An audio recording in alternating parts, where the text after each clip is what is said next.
also Terry Jones is giving a poster on suggesting that tomorrow also. So the fact that there is this gap is not new.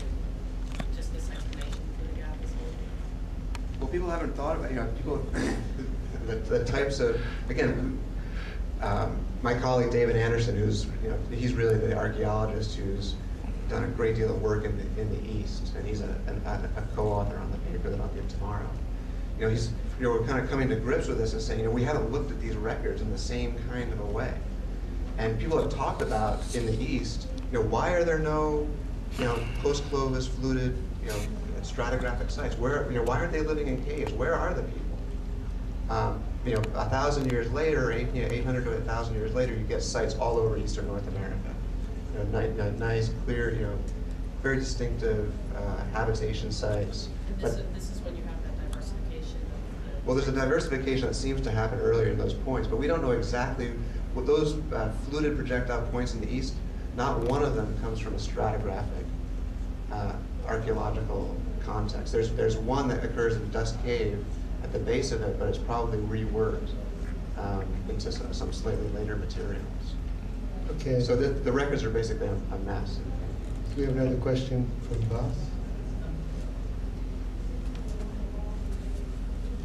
Yes, to follow up on that, is it conceivable just that at the time of the impact, just everybody, every human being in North America died, and that the culture was replaced by newcomers from Asia, the second immigration, or is that unlikely?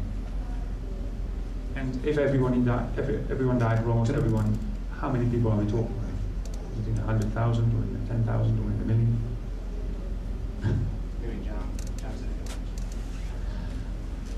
When you look at the archaeological sites in Beringia, in Alaska and Siberia, they also there's a gap that occurs right around 12.9, going on.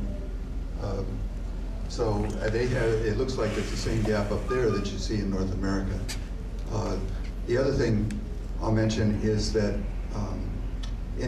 I've done a little work with mitochondrial DNA of California Indians in particular, and what we find is that there appears to be a greater genetic diversity in the West, which may indicate greater survival, of people in the West than what you find in the rest of North America. So I guess the answer to your question is no, I don't think all people in North America were wiped out. But it's at least conceivable that that there was a heavy impact in the East and to the North that certainly reduced and fragmented populations, and then with perhaps refugia in the West. And I think the archaeological record, the way that it stands now, it would be consistent with that idea. But then you have to start thinking about colonization episodes, recolonization of areas that were devastated. And some obvious areas would be from the south, potentially. We don't know what the effects of this were to the south. You definitely have extinctions in Mesoamerica, in Mexico, of megafauna. So, what's going on here and also in South America, but you could have refugia to, farther to the south. Or re-entry from Asia, again, as you mentioned. There's a major bottleneck in bison populations at this time. That's one of the animals that actually makes it. There's ancient DNA evidence that I'll talk a little bit about tomorrow. And we have a poster on megafaunal extinctions too. And I think that bison story may be telling us something about the human story, because at least in the plains, the animals that they're tracking right in the post-Clovis period are bison. And there seems to be a reduction in their populations at that time. How many people lived in North America before the impact?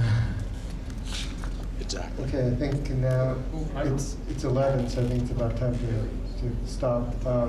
Just want to check one more time. Is there anyone on the press conference call in line? Okay, so you're welcome to come and ask more questions after. And I just also wanted to point out there's a handout in the back of the paper that Dr. Firestone was showing on the screen. Oh, thanks. I also have a press release from the University of Oregon about some of the cultural elements back there. Okay. All right, well, thank you all for being here, and we'll have another press conference at 2 o'clock.